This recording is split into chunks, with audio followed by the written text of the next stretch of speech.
I stood shivering in my ruined silk maternity dress. Blue buttercream frosting smeared across my chest while my ex-boyfriend laughed triumphantly into the microphone. He just told 60 of my closest friends and family that I was a desperate fraud whose baby daddy was a nameless, penniless ghost. I was ready to sink into the polished marble floor and disappear forever. But then the glass roof of the Botanical Conservatory began to violently rattle. The deafening, rhythmic roar of twin military-grade helicopter engines drowned out his vicious laughter, and a gold-painted royal crest descended from the clouds. If you had told me a year ago that my journey to motherhood would involve international heartbreak, a public humiliation orchestrated by a sociopath, and a literal fleet of aircraft, I would have told you to stop watching daytime soap operas. But my reality became stranger and infinitely more dramatic than any fiction. My name is Chloe Jenkins. I'm 28, a freelance graphic designer living in Charleston, South Carolina, and up until my third trimester, I desperately wanted a quiet, boring life. I felt I had earned some peace after surviving 3 grueling years with Damian Russo. Damian was a high-end commercial real estate broker. On paper, he was a catch-tall, devastatingly handsome, and aggressively wealthy. In reality, he was a textbook narcissist. Throughout our relationship, he systematically dismantled my self-esteem. He controlled my finances, alienated me from my friends, and constantly reminded me that I was lucky. A man of his stature settled for an average girl like me. The final straw came when I caught him in our own bed with his 22-year-old assistant, Brittany. When I confronted him, he didn't apologize. Instead, he gaslit me, claiming I was emotionally unavailable, and drove him to it. I packed my bags that very night. I needed to put an ocean between us to heal, so I drained my modest savings account and enrolled in a 6-week immersive art and design program in Geneva, Switzerland. I needed to breathe mountain air and forget the stifling humidity of Damian's control. It was in Geneva at a quiet, dimly lit cafe near Lake Geneva that I met Alexander. He told me his friends called him Alex. He was nothing like Damian. He was quietly confident with warm hazel eyes, a gentle smile, and a calming presence that immediately disarmed me. He dressed impeccably, but unassumingly thick wool sweaters and tailored coats without a single flashy designer logo. Our romance was a whirlwind. For 4 weeks, we were inseparable. We spent hours walking through the snowy streets, eating cheap pastries, and talking about everything from childhood dreams to modern architecture. He told me he worked for his family's estate business and traveled frequently. I told him about my graphic design dreams and eventually my nightmare with Damian. Alex was furious on my behalf, holding me close and whispering that I deserved to be treated like a queen. But as quickly as our fairy tale began, it violently shattered. On the morning of my final week in Geneva, I woke up in his hotel room to find it empty. There was a handwritten note on the nightstand beside a single white rose. Chloe, my heart is breaking. An emergency has forced me to return home immediately. My family duties are complicated, and I cannot bring you into this chaos right now. I am so sorry. Please know that these weeks have been the best of my life. Alex. I was devastated. I tried calling the only number I had for him, but it was disconnected. I felt like an absolute fool. I had escaped one disastrous man only to fall for an illusion. Heartbroken and broke, I flew back to Charleston to rebuild my life. 6 weeks later, the morning sickness hit. 2 pink lines on a plastic stick in my cramped apartment bathroom confirmed the impossible: I was pregnant. I didn't have a way to contact Alex, and I certainly didn't want to. In my hormone-fueled grief, I convinced myself he was just another wealthy player who had ghosted me when the vacation was over. I resolved to raise this baby alone. I threw myself into my freelance work, reconnected with my fiercely loyal best friend, Sarah Mitchell, and prepared for single motherhood. Unfortunately, Charleston is a small city. Word got back to Damian that I was back in town and visibly pregnant. True to his toxic nature, he didn't leave me alone. He began showing up at my favorite coffee shops and leaving voicemails, oscillating between mocking me for being a knocked-up single mom and disgustingly suggesting that I should crawl back to him so he could save me from my embarrassment. I ignored him blocking his numbers and threatening to get a restraining order. By the time I reached my 8th month, I was exhausted but excited. I was expecting a little boy. Sarah, bless her heart, insisted on throwing me the baby shower of my dreams to wash away the stress. She rented out a stunning section of the Charleston Botanical Conservatory, a massive, elegant glass greenhouse filled with blooming orchids, trickling stone fountains, and exotic palms. It was supposed to be a day of celebration, a reclaiming of my joy. I had no idea that Damien had found out about the venue, or that he was planning the most vindictive performance of his life. The afternoon of the shower was picture perfect. The South Carolina sun filtered beautifully through the arched glass roof of the conservatory, casting a warm golden glow over the 50 or so guests. Sarah had outdone herself. There were tables draped in crisp white linen, a jazz string quartet playing softly in the corner, and a massive three-tiered vanilla sponge cake decorated with intricate edible blue and silver butterflies. I wore a flowing powder blue silk maternity dress. For the first time in months, I felt genuinely beautiful. My Aunt Clara was there wiping away happy tears, and my cousins were laughing as they played ridiculous shower games involving melted candy bars and measuring tape. I felt surrounded by love. Then the heavy brass-handled doors of the conservatory swung open, hitting the stone walls with a loud, echoing crack. The laughter died in my throat. The string quartet faltered, the cellist hitting a discordant note as every head in the room turned toward the entrance. Standing in the doorway looking like a villain who had just stepped off a movie set was Damien Russo. He was wearing a sharply tailored, unnecessarily flashy charcoal suit. Clinging to his arm was Brittany, his former assistant, now his fiancée, sporting a diamond ring the size of a marble and a smug plastic smile. "What is he doing here?" Sarah hissed, immediately stepping in front of me like a protective shield. "I don't know," I whispered, my heart hammering against my ribs. Panic clawed at my throat. He wasn't invited. Nobody told him where this was. Well. Damien's voice boomed, slicing through the stunned silence of the room. He didn't even try to keep his voice down. He wanted an audience. "Look at this beautiful spread, a celebration of life." "Don't worry, everyone, the party hasn't officially started until Uncle Damien arrives."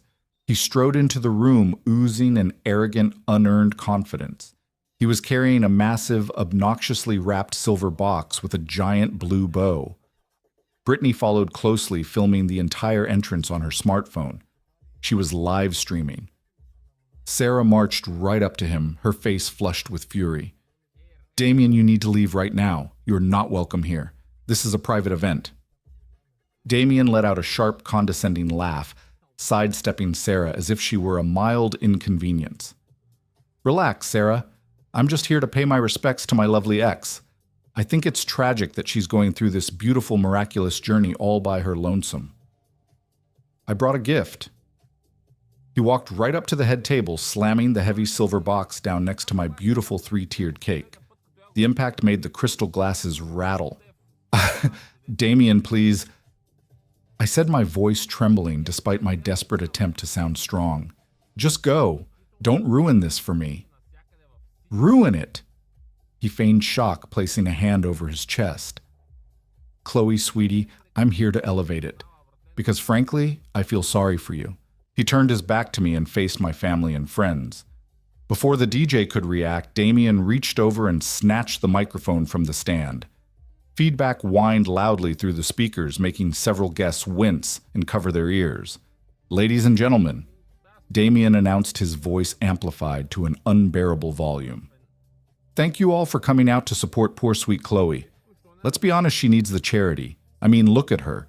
8 months pregnant, dumped by some random loser she met on a budget vacation in Europe, and left holding the bag."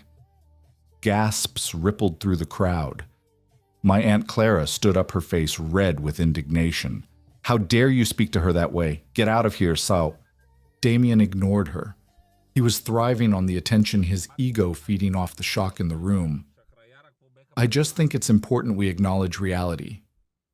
For 3 years, I gave this woman everything. Luxury, stability, a future. And the second we take a break, she runs off, gets knocked up by a nameless European deadbeat who didn't even stick around long enough to learn her last name, and comes crawling back to Charleston to play the victim. Tears pricked my eyes. It wasn't just the cruelty of his words. It was the horrifying realization that he was using my deepest insecurity, the abandonment I felt from Alex, as a weapon against me in front of everyone I loved. I offered to take her back, Damien lied smoothly into the microphone, shaking his head in mock pity. I offered to raise another man's bastard because I have a big heart, but she was too proud, so I figured the least I can do is bring a gift for the fatherless child. He dropped the microphone on the table. It landed with a loud, aggressive thud. He turned to the massive silver box he had brought. "Open it, Chloe!" He taunted, his eyes gleaming with malicious delight. "Go ahead. Open the gift from the only man who actually cares about you." I didn't move. My hands were shaking so violently, I had to grip the edge of the table to keep myself upright. Sarah grabbed my arm, her voice deadly serious. "I'm calling the police, Chloe. I'm getting him arrested for trespassing." "No need for the cops, Sarah," Damien sneered. "If she's too weak to open it, I'll do the honors." With a dramatic flourish, Damien ripped the silver paper off the box and pulled the lid open. He reached inside and pulled out a large framed photograph. He spun it around for the entire room to see. It was a blown-up high-resolution photo of a Maury Povich show logo. Across the bottom, printed in bold, mocking letters, were the words, "You are not the father." Beneath that, he had stuffed the box with cheap plastic baby dolls that had been defaced with black markers and a handful of brochures for local welfare and single mother assistance programs. The cruelty was so visceral, so meticulously planned, that the room fell into a deathly paralyzed silence. Brittany giggled from the sideline, still holding her phone up to record my reaction. "Just a little starter kit for the independent woman," Damien barked, laughing at his own sick joke. "You absolute monster," Sarah screamed. She lunged forward, slapping the framed photo out of Damien's hand. It hit the marble floor, the glass shattering into 100 glittering pieces. Damien's eyes flashed with real anger. His playful, mocking demeanor vanished, replaced by the violent, unpredictable temper I knew all too well. "Watch yourself, Sarah," he snarled. He took a step toward her. Instinctively, I moved to protect my friend, stepping between her and Damien. "Don't you dare touch her," I said, tears finally spilling over my eyelashes and hot down my cheeks. "You've made your point, Damien. You're a cruel, pathetic man. Now get out." "Shh, pathetic." Damien scoffed, stepping into my personal space. He was so close I could smell the overpowering, expensive cologne he always wore. "I'm not the one standing here bloated, broke, and abandoned. You're a joke, Chloe. You thought you were too good for me. Look at you. You are nothing." As he stepped back, he purposefully swung his elbow out. It wasn't an accident. I saw his eyes track the movement. His elbow slammed hard into the side of the 3-tiered baby shower cake. The heavy, gorgeous cake toppled off its display stand. I gasped and stepped back, but I wasn't fast enough. The top 2 tiers collapsed directly onto me, exploding in a sickening splatter of dense vanilla sponge and vibrant blue buttercream. The heavy frosting smeared violently across my chest, ruining the delicate silk of my dress, sliding down my baby bump in thick, sticky clumps. The bottom tier hit the floor, splattering blue icing onto my shoes and Sarah's dress. My heart shattered. The physical shock of the cold cake, combined with the absolute devastating humiliation of the moment, finally broke me. I let out a choked sob, wrapping my arms around my ruined dress, feeling entirely exposed and violated. Damien let out a booming, theatrical laugh. "Oops, so clumsy." Well, I guess the party's over. I looked out at my family. My Uncle Robert was pushing his way through the crowd. His fists clenched, his face purple with rage. Aunt Clara was crying loudly. Sarah was frantically trying to wipe the frosting off my face with a cloth napkin, whispering fierce, comforting words that I couldn't even process over the ringing in my ears. I closed my eyes. I just wanted the earth to open up and swallow me. I wanted to disappear. But the earth didn't open up. Instead, the sky did. It started as a low, throbbing vibration. I felt it in the soles of my ruined shoes before I actually heard it. The water in the floral centerpieces began to ripple. The shattered glass on the floor began to dance. Whoop, whoop, whoop. The sound grew exponentially louder within seconds, a deep concussive beating that seemed to suck the air out of the conservatory. The jazz quartet, who had been frozen in terror, dropped their instruments as the glass panes of the arched roof above us began to rattle violently in their metal frames. "What the hell is that?" Damien yelled, looking up, his arrogant smile finally faltering. The light streaming through the glass roof was suddenly eclipsed by a massive sweeping shadow. The roar became deafening, an overwhelming mechanical hurricane. Through the glass, we saw it. A massive, sleek black helicopter, far larger than any civilian news chopper or medical transport. It hovered just above the tree line of the botanical gardens. And it wasn't alone. A second helicopter, identical to the first, swooped into view, flanked by two more. A formation of 4 heavy-duty military-grade aircraft had descended upon the Charleston Botanical Conservatory. The downwash from the rotors hit the gardens outside like a localized Category 5 hurricane. Palm trees bent almost entirely in half. Patio chairs and decorative outdoor umbrellas were violently tossed into the air like children's toys. Inside, we had to cover our ears shouting over the unbelievable noise. As the lead helicopter descended toward the large open lawn just outside the conservatory doors, the sunlight caught its side. There, painted in brilliant, unmistakable gold leaf, was a massive, intricate crest, 2 rampant lions flanking a crown surrounded by a shield of deep crimson and navy blue. It was a royal crest. Damien backed away from the glass, his eyes wide, his jaw slack. Brittany dropped her phone. Even in my despair, covered in blue frosting and tears, I stared out the glass doors in absolute shock. The skids of the lead helicopter touched down on the pristine, manicured grass. The engines began to wind down, though the rotors continued to spin, kicking up a cyclone of grass clippings and dust. Before the blades had even fully slowed, the side door of the sleek black chopper slid open. 4 men stepped out instantly. They weren't police officers. They were dressed in immaculate, sharp black suits, wearing earpieces and dark sunglasses. They moved with terrifying synchronized precision, forming a protective corridor from the helicopter toward the glass doors of the conservatory. And then a figure emerged from the cabin. He stepped out into the South Carolina sun. He was wearing a tailored navy suit that fit him flawlessly. His hair was slightly blown by the wind of the rotors, but his face was perfectly devastatingly familiar. It was Alex. But as he walked toward the glass doors flanked by highly trained security, looking like absolute power personified, I realized I didn't actually know Alex at all. He wasn't just a rich guy from a family estate business. And based on the terrifying murderous glare he was currently fixing on Damien Russo through the glass, my ex-boyfriend had just made the biggest and perhaps final mistake of his life. The heavy brass and glass doors of the conservatory didn't just open. They were aggressively secured by the men in black suits. The sheer force of their entry sent a shockwave through the already paralyzed room. The deafening roar of the 4 helicopters outside began to dial down to a low, heavy mechanical whine, but the air inside the greenhouse remained thick with the smell of aviation fuel-crushed orchids and the sickly sweet scent of the vanilla cake smeared across my chest. Then he stepped over the threshold. The man I knew as Alex, the man who had bought me cheap chocolate croissants in Geneva and held my hand while we walked through the snow, was gone. In his place stood a man who commanded the very oxygen in the room.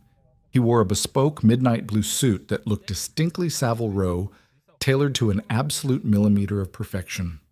A discreet, diamond-encrusted lapel pin glinted in the South Carolina sun, the exact same lion and crown crest that was painted on the side of the military helicopters.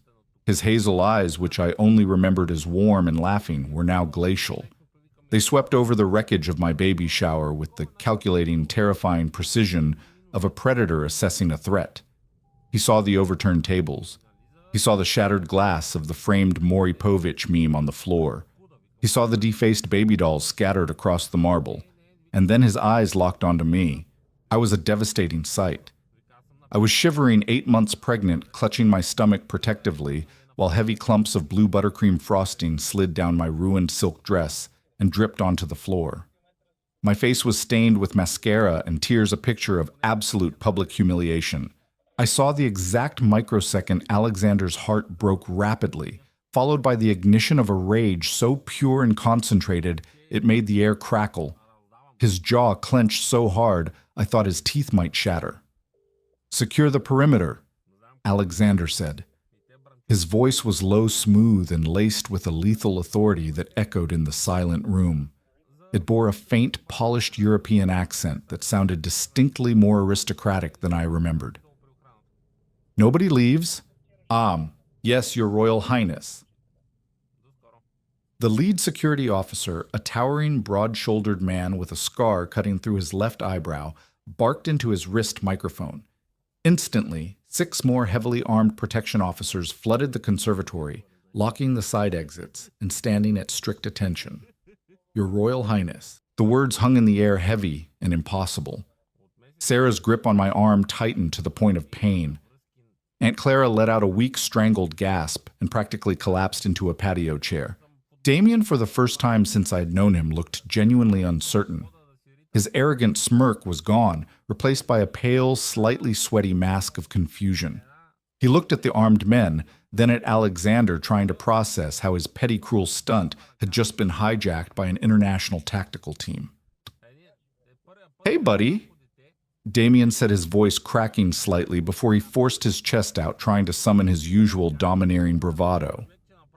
"I don't know who you think you are or what kind of ridiculous stunt this is, but this is a private event. You can't just land choppers in a botanical garden. I'll have you arrested." Alexander didn't even look at Damien. He walked past him as if Damien were nothing more than a piece of chewing gum stuck to the bottom of his shoe. He walked directly to me. With every step he took, the crowd parted. My family and friends, still reeling from Damien's cruelty, shrank back, completely intimidated by the sheer, overwhelming presence of the man approaching me. Alexander stopped 2 feet away from me. Up close, the exhaustion in his face was visible. There were dark circles under his eyes, and the sharp lines of his cheekbones seemed more pronounced than they had been in Switzerland. He looked like a man who had fought a war to get to this exact spot. Slowly ignoring the fact that he was wearing a suit worth more than my car, he reached out. His large, warm hand gently cupped my cheek, his thumb brushing away a tear that had cut a track through the blue frosting on my face. "Chloe," he whispered, his voice cracking with a raw, desperate emotion that completely contradicted his terrifying entrance. "My beautiful, brilliant Chloe, I am so profoundly sorry I took this long." I stared at him, my mind short-circuiting. The baby kicked hard against my ribs, as if recognizing the deep timbre of his voice. "Alex," I choked out, my voice trembling. "What? What is happening? Who are you?" Before he could answer, Damien's loud, grating voice interrupted, ruining the fragile moment.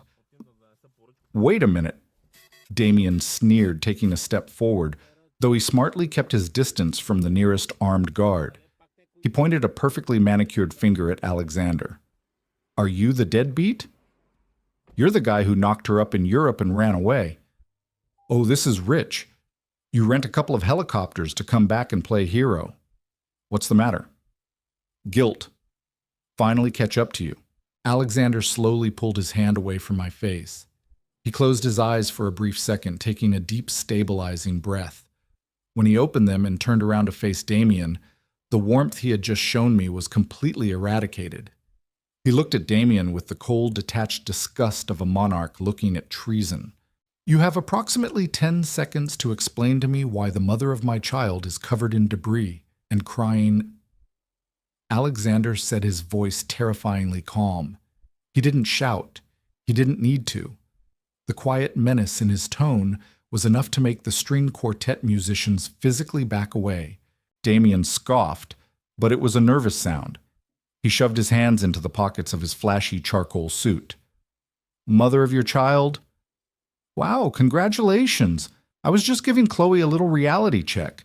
She thinks she's so special, but she's just a desperate woman who tried to trap a guy on vacation. I brought her a gift to remind her of her place." He gestured lazily to the shattered Maury Povich frame on the floor. Alexander looked at the broken glass, reading the mocking, "You are not the father" text. He then looked at the defaced baby dolls. Silence descended on the conservatory. It was the kind of heavy, suffocating silence that precedes a devastating earthquake. "Commander Elias," Alexander said softly, not taking his eyes off Damien. The towering man with the scar stepped forward instantly. "Yes, Your Highness." The woman beside him holding the cellular device, Alexander instructed his gaze boring into Damien's rapidly paling face. "Confiscate it." Brittany shrieked as Commander Elias closed the distance in 2 massive strides. Before she could even blink, the heavy-handed security chief snatched the smartphone from her grasp. She had still been live streaming. Elias didn't even look at the screen. He placed the phone on the edge of a marble table and with terrifying casualness brought the heel of his hand down in a brutal strike. Crack. The expensive phone shattered into a concave V shape, the glass splintering into dust. He dropped the ruined pieces into a nearby trash receptacle. "Hey!" Damien yelled, taking a step toward Elias. "That's destruction of private property. I'm calling the police.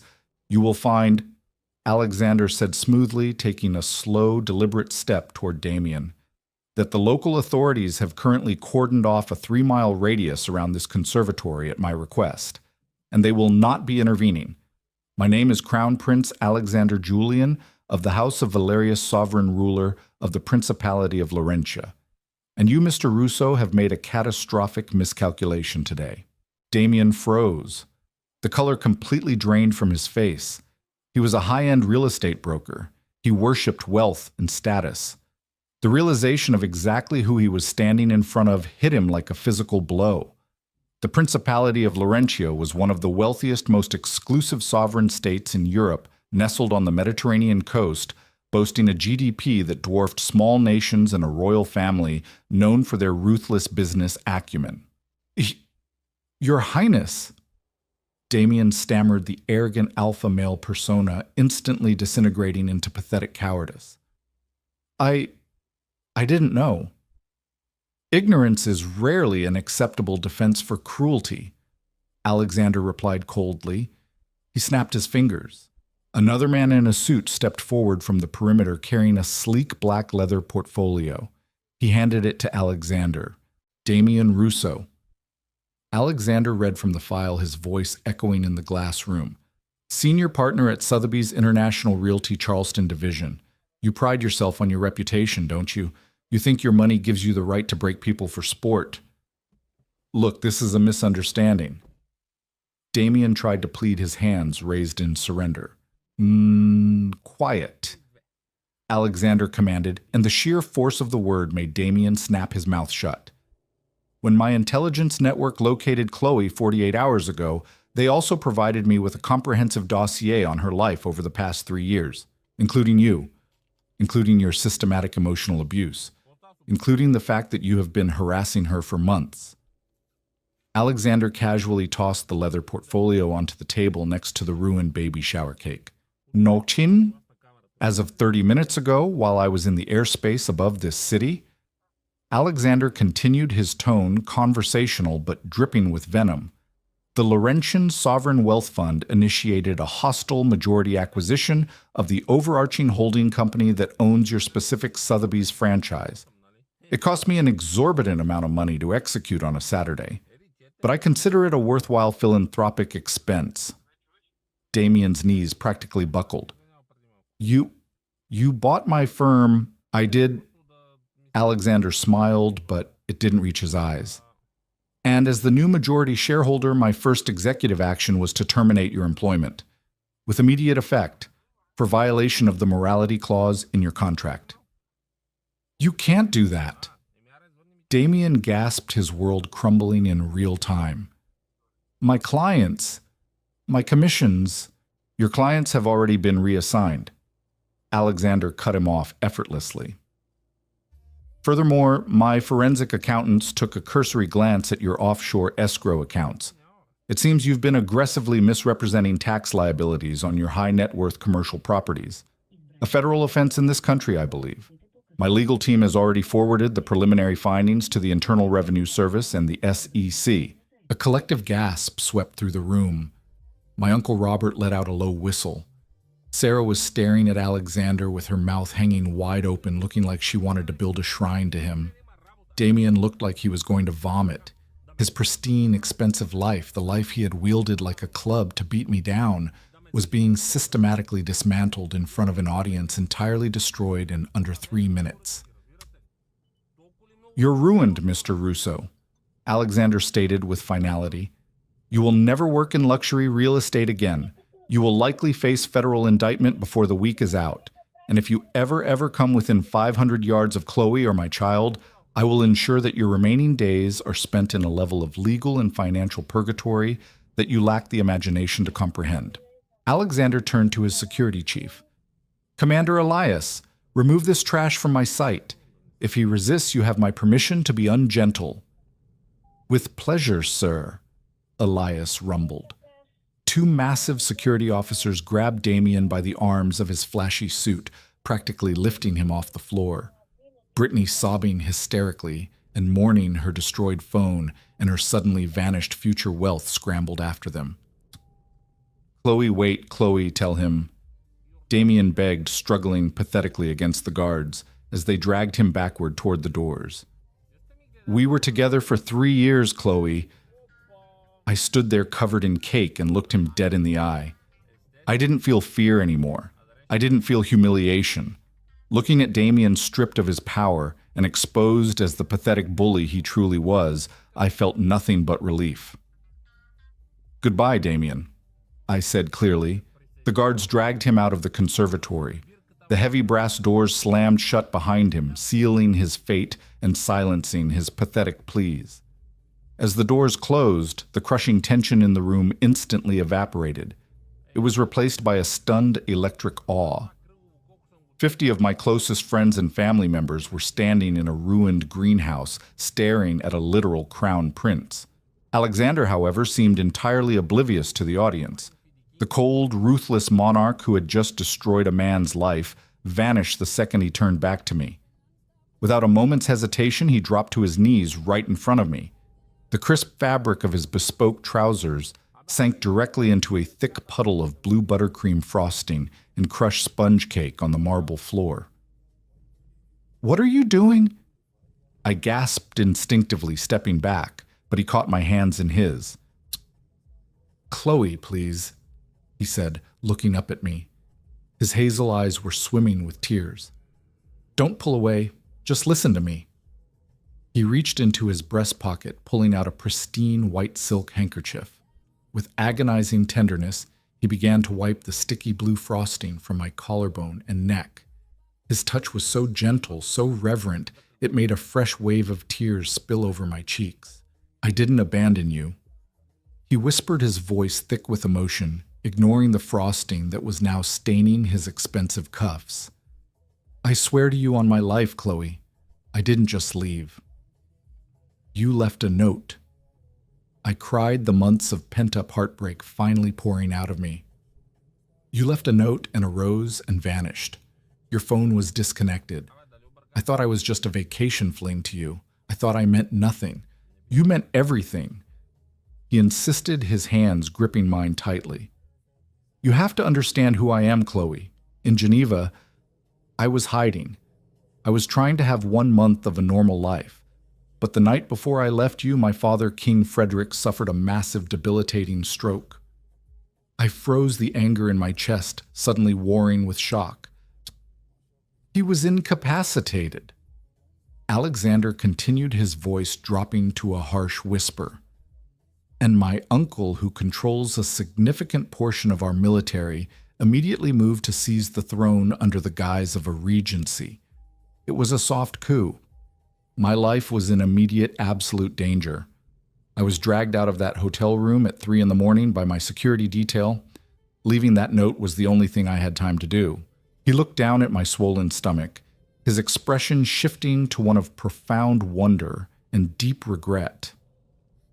"If I had brought you with me, or if my uncle had discovered who you were, he would have used you against me." Alexander explained, looking back up into my eyes.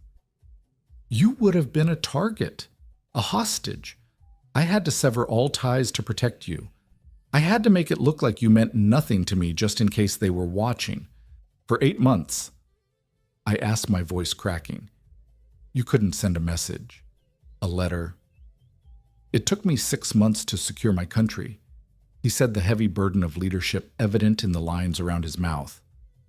6 months of internal political warfare to strip my uncle of his command, stabilize the government, and formally ascend as the Crown Prince Regent. The day I finally secured my position, I ordered my private intelligence division to find you.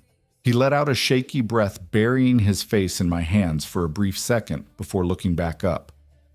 They were supposed to just make sure you were safe living a happy life before I made my approach, he confessed.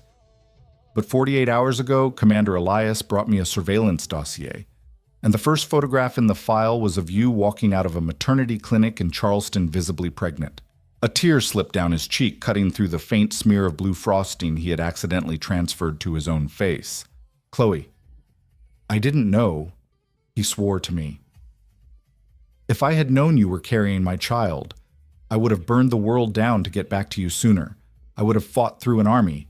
The moment I saw that photo, I commandeered the royal jets, flew across the Atlantic, and authorized a military landing in a civilian zone because I couldn't waste another second sitting in traffic. He looked at the wreckage of the baby shower again, and the deep sorrow in his eyes was almost unbearable. I am so sorry I wasn't here, he whispered. I'm sorry you went through the sickness alone. I'm sorry you had to face that monster today alone. I failed you, Chloe. But if you will give me the chance, I will spend the rest of my life making sure neither you nor our child ever have to face anything alone again. The room was dead silent. I could hear the faint sound of the string quartet cellist quietly sobbing in the corner. Even Sarah was aggressively wiping her eyes with a cocktail napkin. I looked down at the man kneeling in the ruined cake at my feet. He had given up his safety, flown across the world, destroyed my abuser, and ruined a $10,000 suit just to apologize to me. I slowly pulled my hands from his grip. For a terrifying second, I saw panic flash in his eyes. But I didn't pull away. Instead, I reached down and buried my hands in his thick, dark hair. It's a boy, I whispered, crying freely now. We're having a little boy, Alex. A sound escaped Alexander's throat, a half laugh, half sob that held all the relief in the world. He wrapped his arms around my waist, pressing his face against my pregnant belly, right into the sticky mess of the ruined cake, and wept. I held him, looking out at the shocked, tearful faces of my family. The scent of vanilla frosting and aviation fuel no longer felt like a nightmare. It smelled like the beginning of an entirely new life. The storm of the past 8 months was finally over, replaced by the overwhelming, undeniable power of a prince who had finally come home. The conservatory, previously a site of devastation and public humiliation, had been transformed into an impromptu royal command center. As Alexander held me, the sticky mess of the ruined vanilla cake serving as the bizarre glue uniting us, the sheer absurdity of the situation finally washed over my family. My Aunt Clara, recovering her southern manners with astonishing speed, offered the Crown Prince of Laurentia a hastily acquired paper towel to wipe the blue buttercream off his immaculate navy trousers. Alexander accepted it with a gracious, solemn nod, thanking her profusely while never letting his arm leave my waist. Your Highness? Sarah interrupted, stepping forward. She was still fiercely gripping a ruined cocktail napkin, her eyes narrowed in a protective glare that not even a fleet of military helicopters could completely extinguish. I'm Chloe's best friend, and while I am thrilled you aren't a European deadbeat, she is exactly 34 weeks pregnant. Her heart rate is probably through the roof, and she is covered in perishable dairy products. What exactly is the plan here? Alexander looked at Sarah, his intense gaze softening into genuine respect. You defended her when I could not, he said, his voice carrying the weight of a royal decree. You have my eternal gratitude, Sarah. As for the plan, Chloe is leaving with me immediately. I have a medical team standing by on my aircraft at Charleston International Airport. I'm coming with her, Sarah stated flatly. It wasn't a request. I would expect nothing less. Alexander replied smoothly. He gestured to Commander Elias. Elias, ensure Ms. Sarah's immediate transport to the airstrip, and please coordinate with the venue management. I want a check cut to cover all damages, the cost of the event, and a substantial gratuity for the staff whose afternoon we so aggressively disrupted. Within minutes, I was carefully escorted out of the glass conservatory. My Uncle Robert, a retired mechanic who had never left North America, stood at the door completely starstruck. Alexander paused, extending a firm hand to shake my uncle's. Thank you for looking after her, sir. I promise you she will never want for anything again. The walk to the helicopter was surreal. The manicured lawns of the botanical gardens were flattened by the downwash of the rotors. The heavily armed, black-suited tactical team formed an impenetrable wall around us. Alexander guided me into the luxurious leather-lined cabin of the lead helicopter, wrapping a thick cashmere blanket around my shoulders to hide the ruined, frosting-stained silk dress. As the chopper lifted off the Charleston skyline, tilted beneath us, I looked down, seeing the tiny, ant-like figures of police cars securing the perimeter, and realized my old life was rapidly shrinking into the distance. I leaned my head against Alexander's shoulder, the rhythmic thrum of the rotors lulling my exhausted body. His hand rested protectively over my swollen belly, his thumb tracing gentle, reassuring circles. "We are going home, Chloe," he murmured, pressing a kiss to my temple. "To Laurentia. You will be safe there. I swear it." The transition from the helicopter to the royal jet was a masterclass in sovereign efficiency. Waiting on the private tarmac was a customized Boeing 747 painted in sleek matte navy with the Valerius gold crest gleaming on the tail. I was immediately whisked aboard into a master suite that rivaled the finest five-star hotels in the world, complete with a king-sized mahogany bed, silk draperies, and a private ensuite bathroom. Two female attendants swiftly helped me out of my ruined clothes, drawing a warm-scented bath to wash away the sticky residue of Damien's cruelty. When I emerged dressed in a plush monogrammed silk robe, I was greeted by Dr. Eris, the royal physician. He was an older, kindly man who immediately performed a comprehensive portable ultrasound right there in the aircraft cabin. Alexander sat beside the bed, his hand gripping mine so tightly his knuckles were white. When the rhythmic, rapid whoosh-whoosh of our son's heartbeat filled the silent cabin, Alexander closed his eyes, a single tear escaping his lashes. "The Crown Prince is perfectly healthy." Dr. Eris smiled, wiping the gel from my stomach. "A little elevated stress from the mother naturally, but the air is strong. I suggest rest for the duration of the transatlantic flight." Once we were alone, cruising at 40,000 feet above the Atlantic Ocean, the gravity of the situation hit me. I was sitting in a flying palace carrying the heir to a European principality. "Alex!" I whispered the name, feeling simultaneously familiar and completely inadequate. "I don't know how to be a royal. I'm a freelance graphic designer from South Carolina. I eat cereal for dinner when I'm on a deadline. Your people, your court, they're going to eat me alive." Alexander moved to the edge of the bed, framing my face with both of his hands. His hazel eyes were fiercely determined. "You are not just a graphic designer, Chloe. You are the woman who brought light into my life when I was drowning in the darkness of my family's politics. You are a survivor. You stood up to a monster today with more dignity than most monarchs I know." He pressed his forehead against mine. "And let me be exquisitely clear. You are my chosen partner, the mother of my heir. Anyone in my court who looks at you with anything less than absolute reverence will find themselves instantly exiled. I am the sovereign prince regent. My word is absolute law. You do not need to learn how to be a royal. They need to learn how to serve their new princess." We landed in Laurentia just as the Mediterranean sun was rising over the azure waters of the coastline. The principality was a breathtaking jewel of a country, ancient stone fortresses seamlessly blending with ultra-modern glass-fronted skyscrapers. The Valerius Palace sat atop the highest cliff, a sprawling, magnificent fortress of white marble terraced gardens and centuries of history. My arrival was kept strictly confidential. I was smuggled into the private residential wing, an opulent sanctuary of vaulted ceilings, priceless Renaissance art, and sweeping balconies overlooking the sea. For 3 days I rested. Sarah, who had been given a guest suite the size of my entire Charleston apartment, kept me grounded, bringing me decaf lattes and gossiping about how handsome the royal guards were. But a palace is still a political battleground, and a power vacuum never stays empty for long.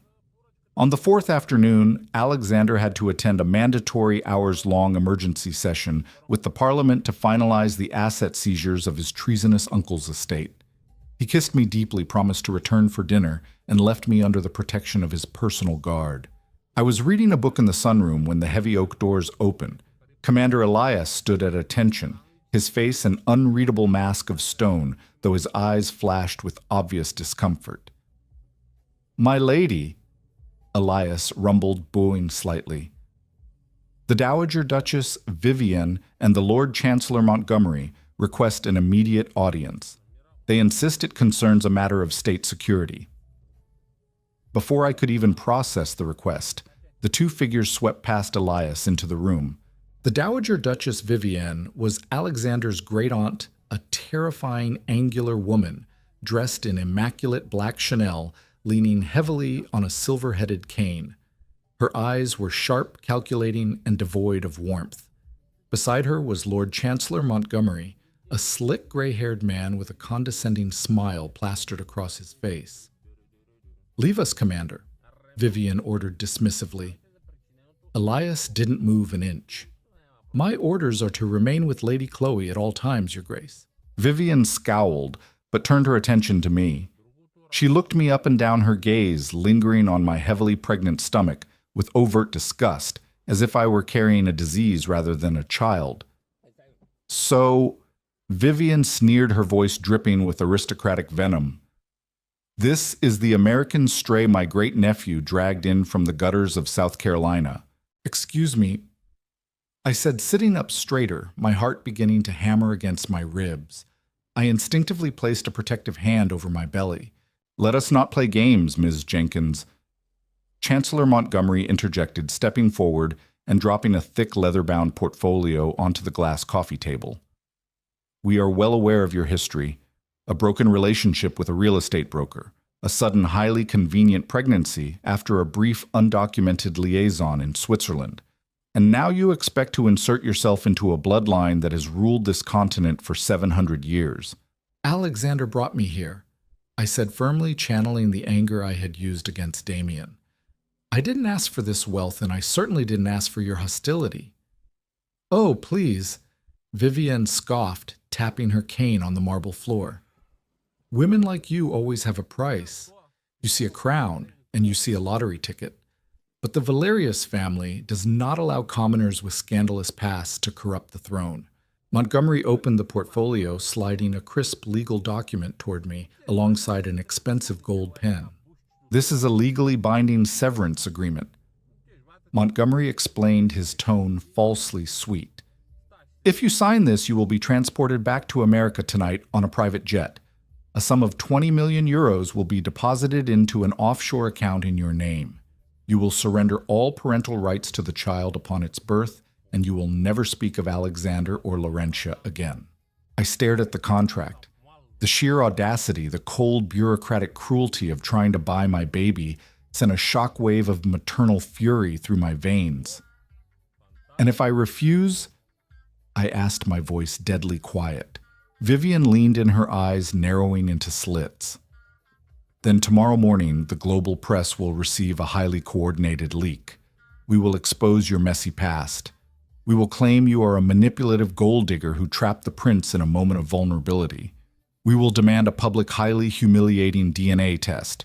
We will drag your name through the international mud until you are a pariah, and the stress will likely break you long before that bastard child is even born." They thought I was weak. They thought because I was an American commoner, I would fold under the pressure of old money and European titles. They didn't realize that surviving 3 years of Damian Rousseau's psychological warfare had forged my spine in absolute steel. I didn't cry.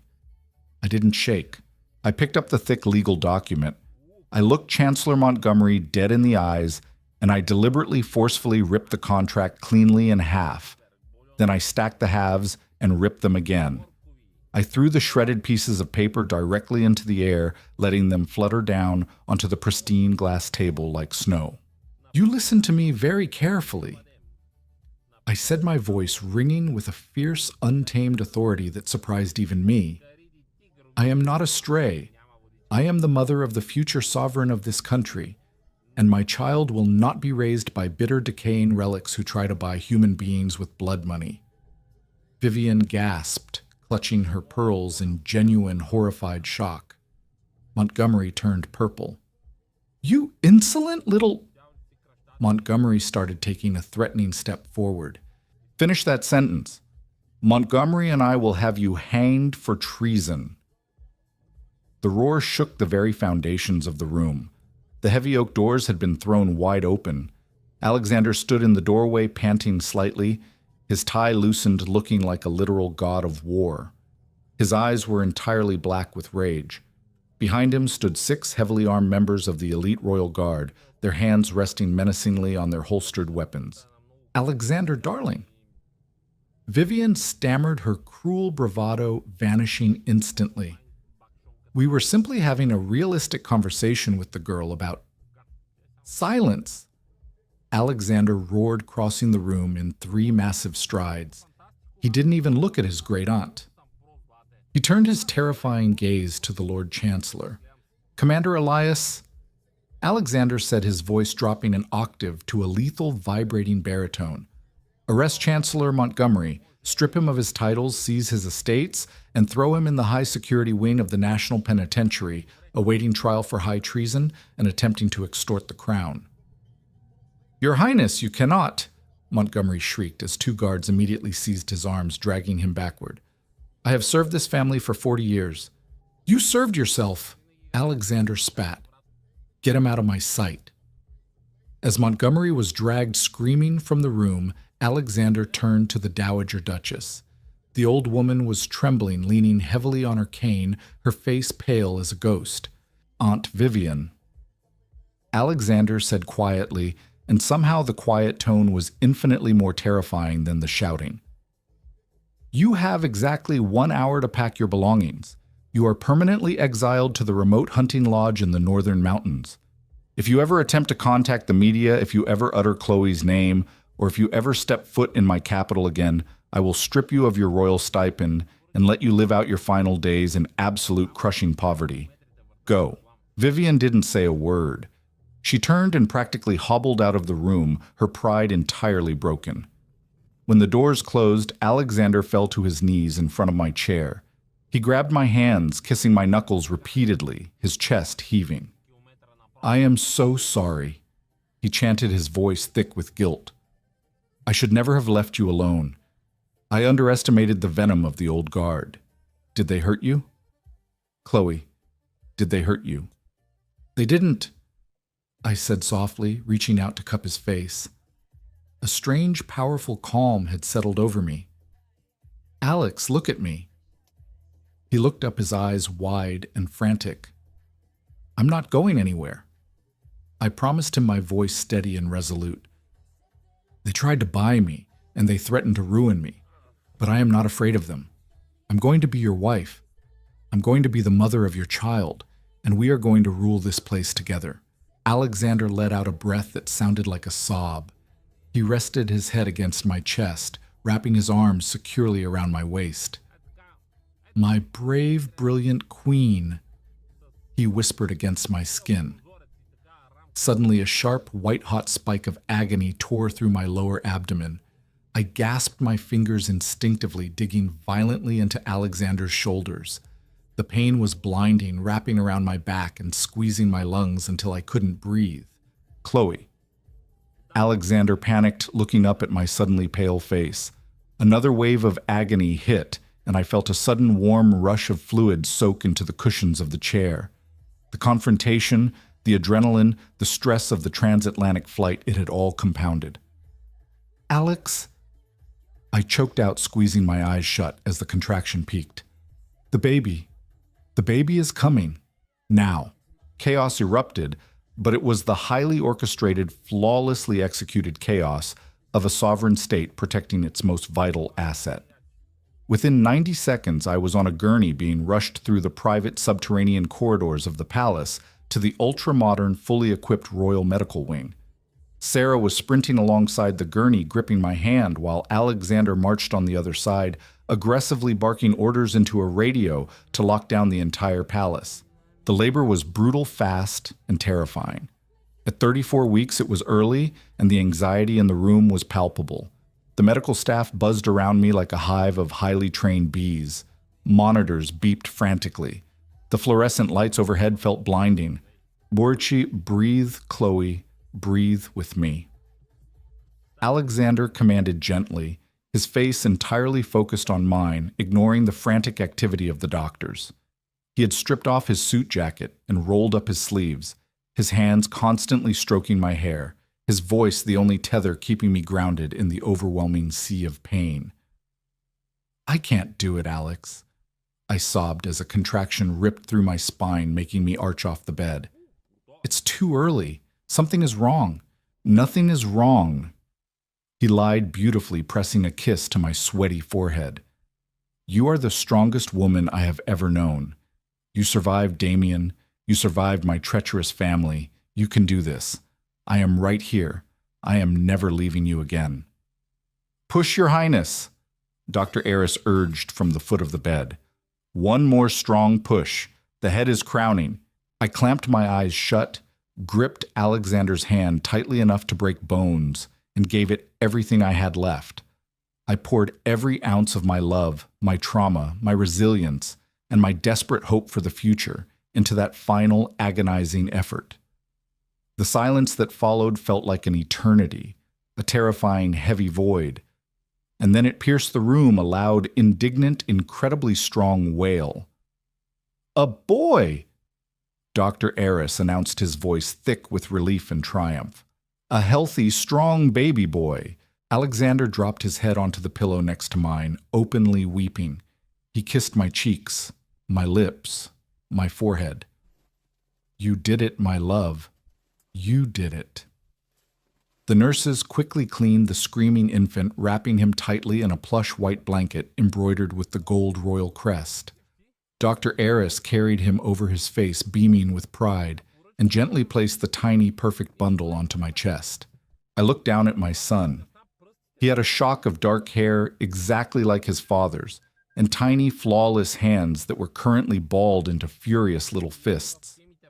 The overwhelming rush of unconditional, world-altering love that hit me was so powerful, it physically took my breath away. All the pain, the humiliation, the terror of the past year simply vanished, completely eclipsed by the tiny, fragile weight resting against my heart. "Hello, little one." I whispered, crying tears of pure, unadulterated joy. Alexander reached out his large, trembling finger, gently stroking the baby's impossibly soft cheek. The baby instantly quieted, turning his tiny head toward his father's touch. "Prince Arthur Alexander of the House of Valerius." Alexander murmured, officially bestowing the name upon his heir. He looked at me, his eyes filled with a love so deep and profound, it felt like a physical embrace. Our son. 3 days later, the bells of the massive Laurentian Cathedral rang out across the capital, a joyous, thunderous peal that echoed over the Mediterranean Sea. The streets were filled with tens of thousands of cheering citizens, waving the crimson and navy flags of the principality. I stood on the grand marble balcony of the Valerius Palace. I was wearing a stunning custom-made ivory gown, the Valerius diamond tiara resting securely in my hair. I felt completely transformed. The frightened, humiliated girl from Charleston was gone, replaced by a woman fiercely aware of her own power and deeply secure in her family's love. Beside me stood my husband, the Prince Regent, looking regal and immensely proud. In my arms, swaddled in centuries-old antique lace, slept Prince Arthur. As we stepped forward to the edge of the balcony, the roar of the crowd was deafening. Alexander placed his arm securely around my waist. his presence a constant, unyielding shield. Later that evening, while Arthur slept peacefully in his gilded nursery, Sarah came into my private chambers. She was holding an iPad, a wicked grin plastered across her face. "You're going to want to see this?" she said, tapping the screen and handing it to me. It was a clip from an American national news broadcast. The headline scrolling across the bottom read, "Charleston real estate mogul indicted on federal fraud charges." The footage showed Damian Russo. He was unkempt, pale, and stripped of his flashy suits. He was wearing an Orange County Jail jumpsuit, his hands heavily cuffed in front of him, being perp-walked out of a federal courthouse by two stern-faced U.S. Marshals. The arrogant, untouchable man who had ruined my baby shower was now completely destroyed, facing decades in federal prison for massive financial crimes and tax evasion. I watched the clip twice, feeling a profound sense of closure. I handed the iPad back to Sarah and smiled. Karma. Sarah noted sagely, "is a royal." I walked over to the massive floor-to-ceiling windows of my suite, looking out over the sparkling moonlit waters of the Mediterranean coast. I had walked through the fire of toxic abuse and public humiliation, but I hadn't burned. Instead, the fire had forged me into a queen. I heard the heavy wooden door open behind me and the soft, familiar footsteps of my husband crossing the room. Alexander wrapped his arms around me from behind, resting his chin gently on my shoulder. "What are you thinking about, my love?" he asked softly. "Just thinking about how unpredictable life can be," I replied, leaning back into his solid embrace. "One minute you're covered in blue frosting, and the next you're ruling a country." Alexander chuckled, pressing a kiss to the curve of my neck. "I prefer you in a crown, though I must admit the frosting did have a certain chaotic charm." I laughed, the sound bright and clear, echoing in the quiet luxury of our palace. I was safe. My son was safe. My future was unwritten, but for the first time in my life, I held the pen. And as the Mediterranean breeze drifted through the open balcony doors, I knew with absolute certainty that our fairy tale was only just beginning. If you love this dramatic journey from a ruined baby shower to a royal throne, make sure to smash that like button. Right now, did you predict Damian's epic downfall, or did the helicopter arrival completely shock you? Let me know your favorite twist down in the comments below. Don't forget to share this incredible story with your friends who love a juicy, satisfying revenge tale. And subscribe to the channel and hit that notification bell so you never miss out on our daily dose of real-life drama and storytelling. See you in the next video.